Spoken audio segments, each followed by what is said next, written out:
Hello again, and welcome to Healing Souls. Today's topic is overcoming guilt and shame from the past. So, if you are coming from the ExJW, if you're PMO or whatever situation you are in, you know what? Even if you're active, still in the religion and just barely starting, I'm going to tell you, I know that you have an extraordinary amount of guilt over your thoughts, over even questioning the religion. The guilt and shame is off the chain. So I spent 38 years in the religion. I understand that very, very, very, very well. You know, I started life coaching in 2005. So it's been, almost 20 years now. I have coached every demographic that you can possibly imagine. Ex-Mormons, other religious denominations, non-religious people. I've coached men, women, I mean everybody across the board. And I've been working with the ExJW community for about the last year and a half or so. And I will tell you that the ExJW community has easily 10 times more guilt and shame than any other demographic I have ever seen. You don't have the database, or the breadth, I suppose is another word, to compare how you feel with how other people feel. So I know that you're sitting there and you're thinking that you're worthy of shame and that your thoughts are, you should be guilty over your thoughts, because whether you grow up in the cult or whether you were brought into it later in life, guilt and shame is one of their number one manipulation tactics to keep us in line and to keep us in. And man, oh man, were they good at that. They were so good about, no matter how good you were doing, you could do better. Not even taking into consideration if you actually did something like, watch an ExJW video or ask or have a random thought. You know, even part of their guilt and manipulation techniques too is even telling us that God is watching every thought. He's reading your heart. He can see everything that's going on in your head. Do you understand the guilt and the shame that the religion is causing us, that is not legit feelings? Okay, I don't mean that it's not a legit feeling, because the feeling is very, very, very real. But when you deserve to feel something, you did something to earn it. Like, for example, if my dog rips up a book and I yell and scream at my dog, and then I feel guilty because I yelled and screamed at my dog, I was kind of maybe a little bit out of control, maybe I went a little overboard, and then I feel guilty, and then I say, okay, dog, I'm sorry, I shouldn't have yelled at you so much. Okay, and then the guilt goes away. That guilt, the purpose of guilt is to be kind of like our internal compass, not an external compass. That is a critical, critical, critical thing, because actually we don't want to eliminate guilt completely.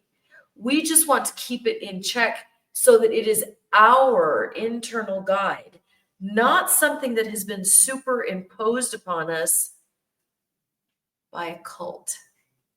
You see the difference? You see the difference? So a healthy expression of guilt is when you do something that is against your moral values, that's against your internal code, that is against your heart, that is against your better judgment. And it's that little voice that goes, you shouldn't have done that. We correct that and it disappears. It's like, you're driving the car and the car starts going one way, and so you compensate. Healthy guilt, that's what it does. It helps us keep the car straight, right? right?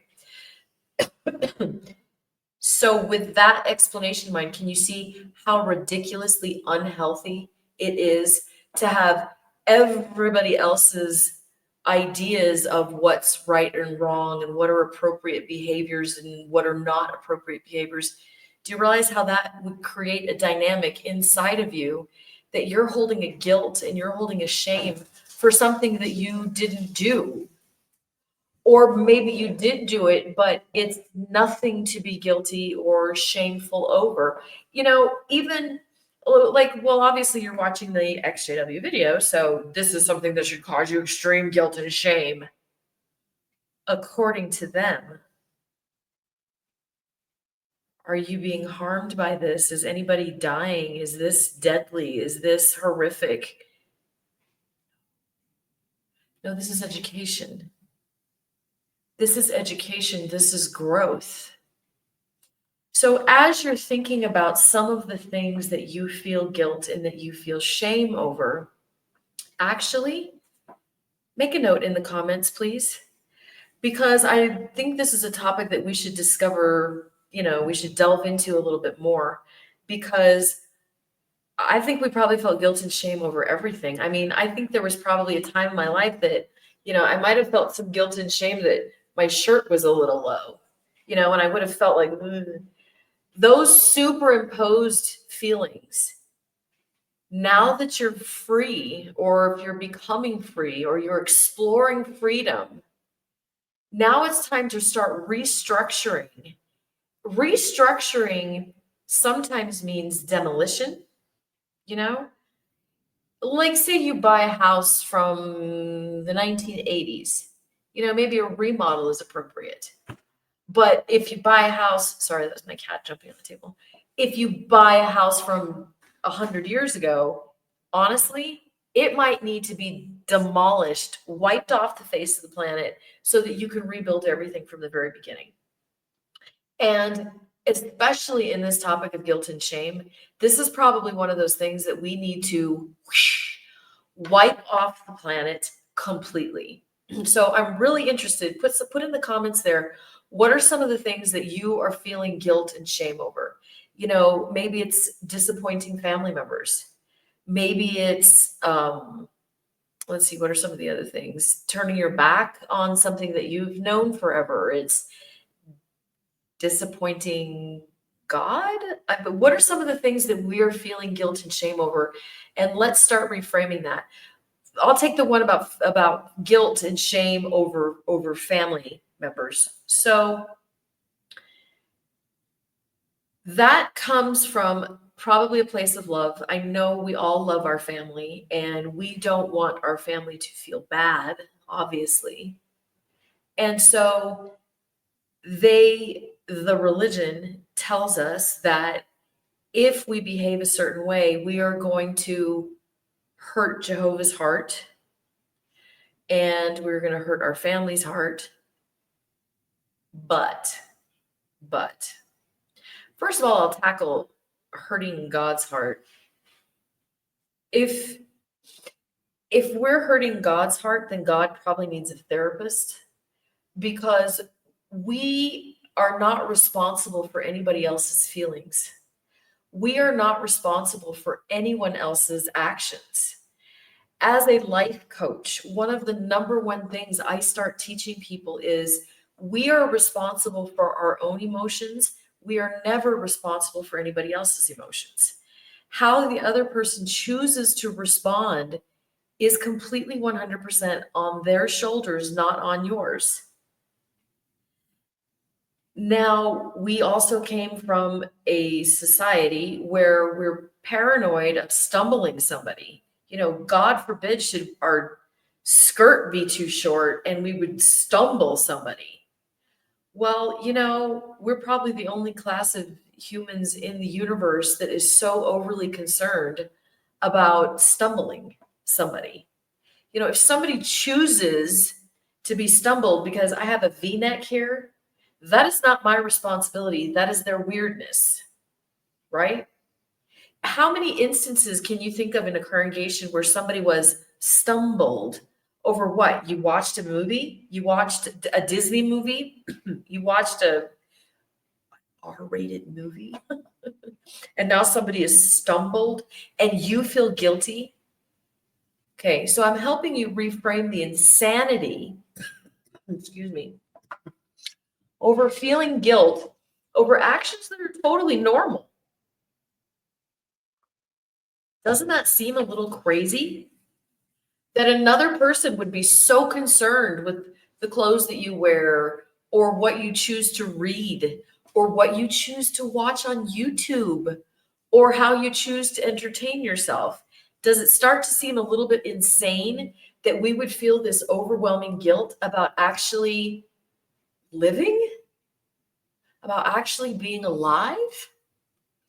Okay, so let's go back to this not being responsible for other people's feelings. One of my favorite things to tell people is, you know what? You can laugh or you can cry. The situation stays the same. I cannot change the situation. I cannot change the circumstances. I can only change my own response, right? That is a super healthy way to look at life. Anybody who's been on who knows my life story, you know that I've gone through my fair share of trauma. And a lot of my technique for dealing with it is humor, laughing at the ridiculous. It might be kind of like insane Joker laughter sometimes, but I laugh at it. I could choose to laugh, or I could choose to be depressed and suicidal. The circumstances are still the same. I'm the one that gets to choose how I feel, right? Okay, so that concept also applies to our most beloved family members. If we choose to learn and grow, okay, that's the event, right? They're the ones that get to choose to be devastated or to be happy that we're thriving. If they choose to be devastated, which honestly, if they're in the religion, they will probably make that choice. That is still not our responsibility, because everyone is responsible for their own feelings. In a way, this is very freeing too, because do you know what a burden it is to be responsible for everybody's feelings? Yeah, that causes guilt and shame, and that is an overwhelming burden of, oh my goodness, what is everybody going to think about everything?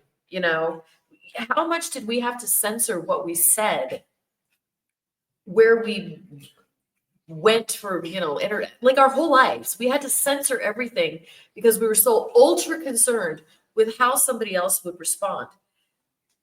Well, that's crazy. That's a cult. So part of you embracing freedom is releasing yourself for the responsibility, for being responsible for freaking what everybody else chooses to feel. One way that you kind of know it's insane too is when you start talking to other people who are not Jehovah's Witnesses. You're like, oh, I left my religion. They're like, oh yeah, fun, cool. Yeah, no big deal. Do you see how they choose to respond to that? That is a healthy response. So this topic of guilt and shame, overcoming it is really our responsibility. There is nobody that can come along and say, here's my magic wand. Oh, wait, don't be offended by that. Here's my magic wand. You no longer have guilt and shame.